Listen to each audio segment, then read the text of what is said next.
En Vivir con Salud fomentamos estilos de vida saludables. Me acompaña la doctora Migna Rivera García, quien preside la Asociación de Psicólogos de Puerto Rico. Bienvenida y buenos días. Muy buenos días, Luz Nereida, un gusto, placer estar aquí. Qué rico, Bobo. Vamos a estar hablando de algo que me encanta muchísimo. Yo soy loca con lo que es la mente, ¿no? Ese cerebro. Y me encanta también trabajar mucho y hablar sobre lo que son los trastornos, ¿verdad?, emocionales y a dónde podemos llegar. Hemos visto, y sobre todo yo que tuve la oportunidad de vivir 8 meses al lado de una víctima de violencia de género, su proceso, ¿no?, en corte fue un proceso sumamente difícil, con cambios constantemente de fiscales, en donde tenía que comenzar el proceso de expresar y hablar nuevamente de todo lo que le había ocurrido, lo que él hacía, ¿verdad?, sufrir aún más, porque era volver a revivir cada rato, constantemente. Vi los procesos de vistas, estuve con ella en todo ese camino. No fue fácil vivir como una abogada mujer del lado, ¿verdad?, de la persona que estaba siendo acusada, cómo la arrinconaba en corte, cómo la hostigaba hasta cierto momento. Y hubo un día en que yo cogí, me levanté y me fui afuera al pasillo porque, sin ser yo la víctima, me molesté, me dolió muchísimo. Cuando traemos esta colación y hemos visto, ¿verdad?, que se han estado discutiendo estas cosas, cómo, ¿verdad?, los psicólogos, los consejeros, podemos trabajar y ayudar como mano amiga en estos procesos. Definitivamente. Una de las cosas, como estaba escuchando con las invitadas anteriores, cómo la víctima tiene que repetir constantemente los hechos y pasa por un proceso donde tiene que revivir nuevamente una situación de trauma, de shock, que nadie la puede sentir, solamente la víctima. Entendemos que también es una situación disruptiva muchas veces. Ustedes hablaban de los kayaking y otras situaciones adicionales que son disruptivas, no se esperaban. Hay otras situaciones también que viven las sobrevivientes y víctimas de violencia de género constantemente, donde no necesariamente tienen las herramientas ni los sistemas de apoyo para decirle, sales de ahí, te voy a acompañar, no vas a estar sola. Existen servicios en el país, el Estado y organizaciones sin fines de lucro que también te pueden acompañar, pero no necesariamente las víctimas lo saben.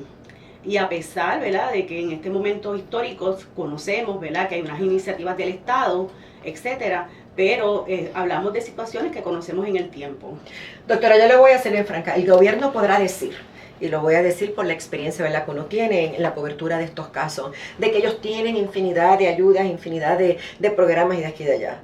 Pero yo no los veo. Yo me acuerdo que en el pasado se había dicho que en el área de Arecibo se iba a instalar, ¿verdad?, una corte especializada en estos casos. ¿Qué pasó con eso? Desconozco. Pero yo creo que aquí tenemos que comenzar a sensibilizar a cada uno de los componentes y en realidad si queremos trabajar contra esto, porque en el caso del hombre muchas veces no lo denuncia, y usted lo sabe, no lo denuncia por la vergüenza, no lo denuncia porque se burlan, no lo denuncian porque dicen, tú a la verdad que no eres más, y empiezan con los epítetos y estos nombres, ¿verdad?, vulgares y chabacanos y que hieren y que humillan a las personas. Por eso es que muchas veces no sabemos más de los casos, ¿verdad?, de hombres en términos de violencia, pero también tenemos, o sea, vimos el caso de esta jovencita de 19 años de puertorriqueña que en un Burger King en Nueva York, ¿verdad?, falleció. Pero hay quienes quedan vivos, pero vivieron el trauma de ese robo, de tener una persona que le estaba apuntando con un arma, ya sea de fuego o un cuchillo. O sea, luego de eso, quedamos traumados. Es bien difícil. Y aunque usted dice, ¿verdad?, que el gobierno tiene, no lo veo el recurso.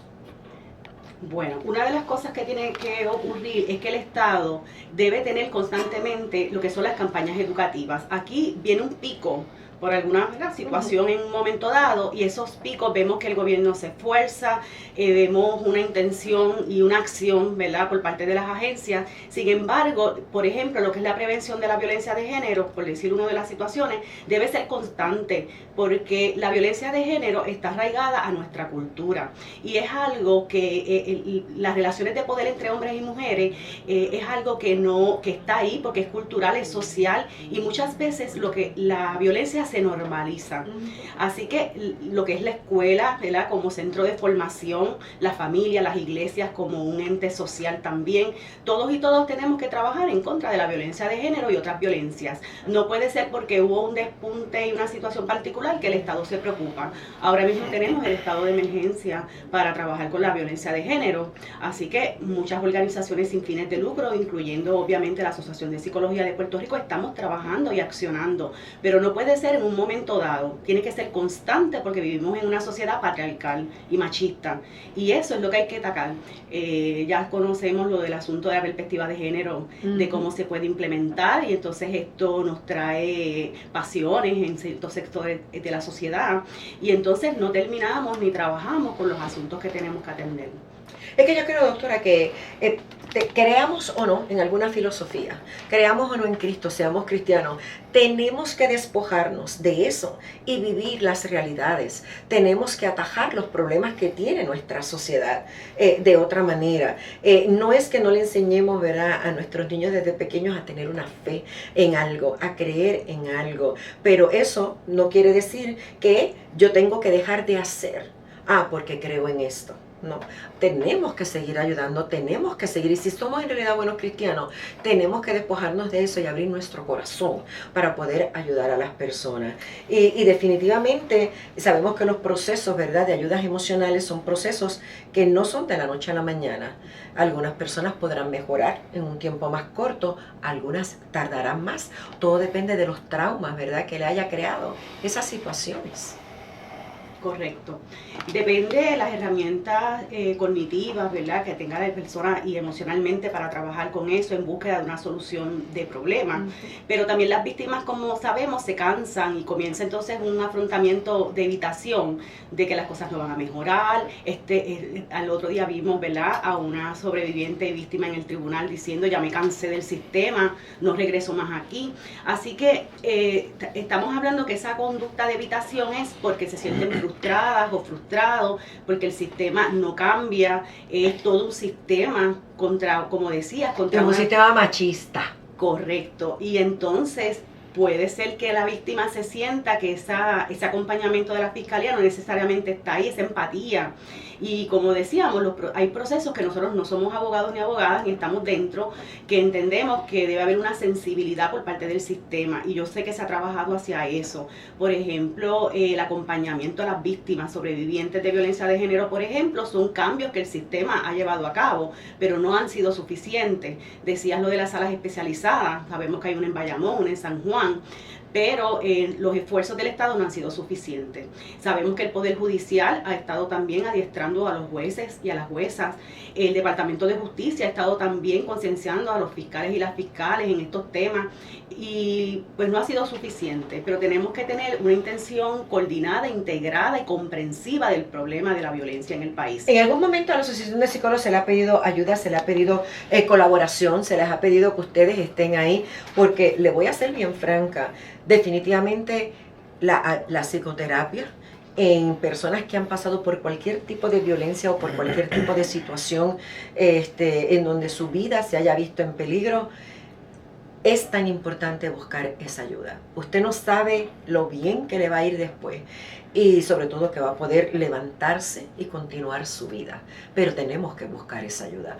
Ustedes le han hecho propuestas al gobierno, ustedes han estado siempre ahí como mano amiga para dar el servicio. La Asociación de Psicología de Puerto Rico históricamente hemos estado trabajando con las víctimas y sobrevivientes de violencia de género. Esta semana firmamos un acuerdo colaborativo con el Comité PARE, la iniciativa de la Oficina del Gobernador, para poder tener un intercambio de información. Primero, que podamos identificar los psicólogos y las psicólogas que atienden a víctimas o sobrevivientes de violencia de género y que el acceso a los servicios sea mucho más rápido. En términos de poder contar con los recursos del gobierno, ¿verdad?, estatal y municipales, esa información podamos pasarlas a los grupos de mujeres o sobrevivientes. También vamos a trabajar un documento donde se establezcan las competencias de los y las psicólogas en el país para atender estos casos y que podamos tener una reciprocidad. Vemos que el Comité PARE está trabajando con una página que ya está accesible de estadística, de información actualizada, que también tendríamos acceso. Las campañas educativas que tiene la APPR, tenemos un comité de prevención de violencia que precisamente fue el comité que inició este acuerdo colaborativo, de manera que podamos entonces trabajar lo que son las educaciones continuas para profesionales de la salud en la intervención, ¿verdad? Y en la práctica. Así que no es algo nuevo, pero sí la Asociación de Psicología ha estado trabajando con esta situación. Lo que es innovador es que lo filmemos y lo pongamos en un papel. Que seamos más proactivos. Exactamente. Porque es que definitivamente esa ayuda es bien importante, es necesaria.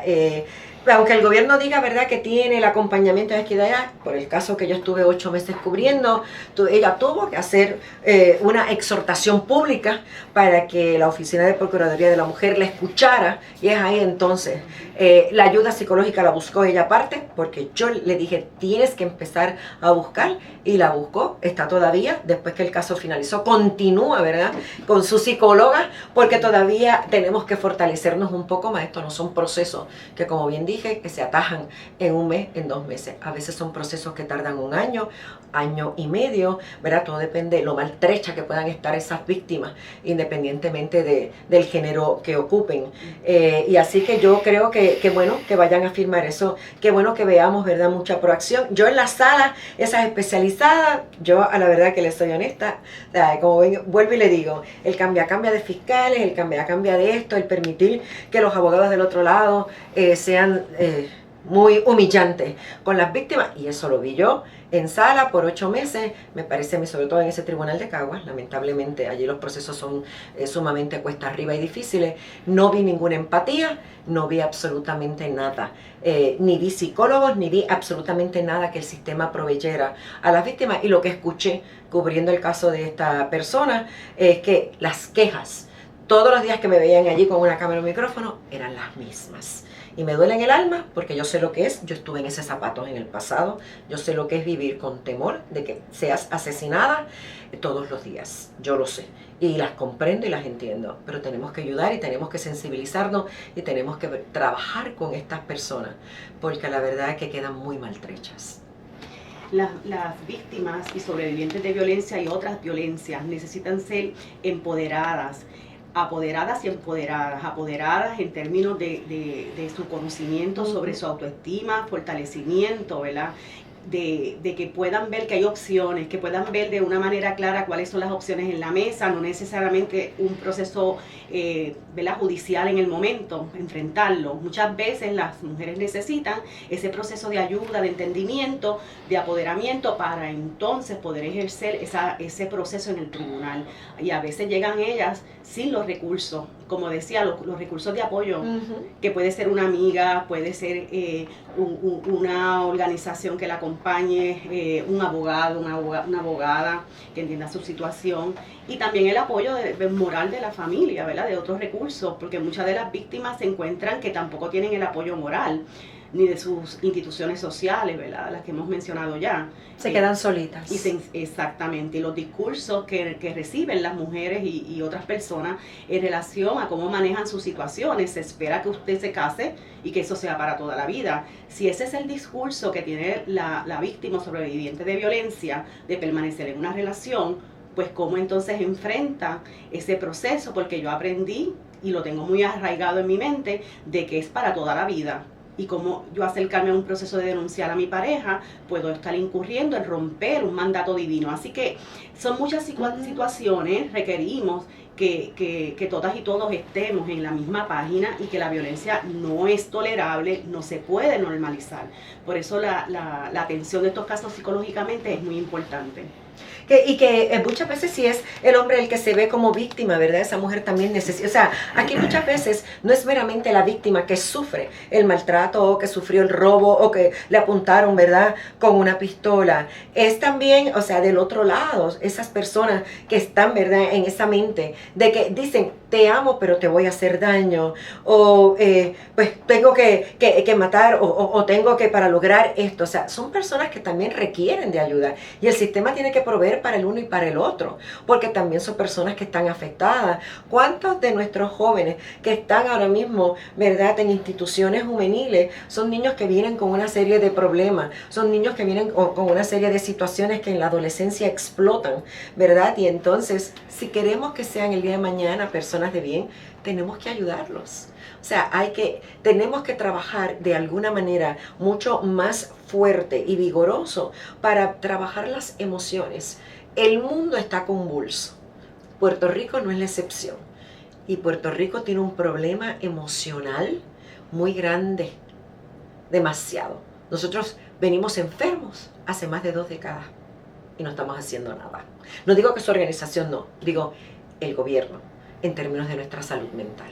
Bueno, has mencionado lo que son las destrezas sociales y emocionales. Qué bien que pudiésemos, ¿verdad?, tener proyectos en todas las escuelas del país para que nuestros niños y niñas puedan entonces aprender destrezas sociales y emocionales, fortalecer lo que es su autoestima, manejo y control de las emociones, tener sensibilidad social, lo que es la solución de problemas, poder estar frente a otro. Yo no tengo que estar de acuerdo contigo, pero si yo me siento contigo y te dejo saber cómo yo me siento, eso me acerca más a ti, y la toma de decisiones responsable. Y eso lo podemos enseñar en nuestras escuelas. Necesitamos que los niños y las niñas aprendan de forma transversal, desde kinder hasta la universidad, lo que es la inteligencia emocional. Y eso lo podemos hacer en las escuelas. Pero, ¿qué pasa en el Departamento de Educación? Muchos proyectos duran 4 años porque son cuatrienios. ¿Te acuerdas? En un momento se hablaba de la mediación escolar, la resiliencia escolar, convivencia pacífica, y por ahí te puedo decir varios proyectos que conozco de propio conocimiento que duran 4 años porque solamente duran administraciones, y cuando viene una nueva administración, el proyecto se le cambia el nombre o no es necesario. Y eso es lo que pasa en nuestro sistema de educación. Ojo, escucha, ya es la segunda vez que le hago la advertencia a nuestro secretario de Educación, si nos escucha, o alguien del Departamento de Educación. Tiene que reunirse con todas estas personas, con la gente de la Asociación de Psicólogos, con las personas de distinto. Tenemos que crear, yo ahorita lo dijo, un currículo de salud en donde incluyamos todo, las emociones, en donde incluyamos la sexualidad humana, el cuidado de la buena alimentación, la actividad física y cómo cuidarnos en términos generales. Si comenzamos desde pequeñito a ayudar a nuestros niños, aunque es una vez a la semana, una clase de 1 hora, hora y media, o cada 2 semanas, de 2 horas, o sea, como si fueran seminarios, vamos a ir creando sociedades fuertes emocionalmente, pero también físicamente. De acuerdo. O sea, ¿estarían ustedes dispuestos a colaborar si se hiciese, verdad, si se añadiera al currículo de clases que tenemos hoy día? No todo puede ser la computadora.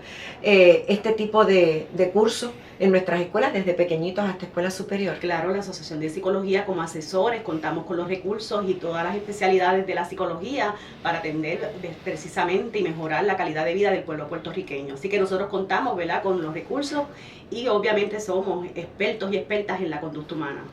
Ahora mismo, ¿cuántos psicólogos tenemos en el país? Bueno, nosotros tenemos una matrícula de 1.200 psicólogos y psicólogas adscritos a la Asociación de Psicología, pero hay muchos más que no son socios ni socias. Y tenemos distintas, ¿verdad?, clasificaciones dentro de la psicología. Tenemos especialidades: la psicología clínica, consejería psicológica, psicología escolar, psicología académica investigativa, industrial organizacional. Esas son las especialidades de la psicología en Puerto Rico. O sea, que todos estarían en la mejor disposición, sobre todo, ¿verdad?, quizás el clínico, el educativo, el consejero, en poder crear ese currículo en conjunto con el Departamento de Educación, en poder ayudar, ¿verdad?, a que tengamos una mejor sociedad el día de mañana. Claro, y el Departamento de Educación cuenta con psicólogos y psicólogas en las escuelas. O sea, que lo que hay... En algunas escuelas. En algunas. La intención de sentarse, y obviamente con los recursos que tiene el departamento y las agencias que podemos asesorarle, que podamos entonces empeñar ese asunto de que tengamos, ¿verdad?, esa atención desde el Departamento de Educación a la escuela pública. Yo siempre digo, doctora Rivera García, que la responsabilidad mayor de nosotros los padres no es traer solamente un hijo al mundo en términos físicos, es crear un ser humano con valores, con amor, con capacidades, y ahí es que está el gran reto de nosotros los padres. Correcto. Y a veces ni los papás saben. Le agradezco enormemente que haya compartido conmigo este ratito a la doctora Migna Rivera García, quien preside la Asociación de Psicólogos de Puerto Rico. Gracias. Gracias a todos y a todas. Que tenga una hermosa tarde. Y a ustedes les deseo una semana llena, mire, llénese de mucho, así, de mucha energía, positiva, vamos a ver las cosas de mejor manera, vamos a seguirnos cuidando. Recuerde, no puede dejar de usar su mascarilla, es importante en este momento. Y vamos a disfrutar de que cada día hay un nuevo amanecer. Bendiciones. Cuando de tu salud se trata, escoge lo mejor. Vivir con salud. Con la periodista Luz Nereida Vélez.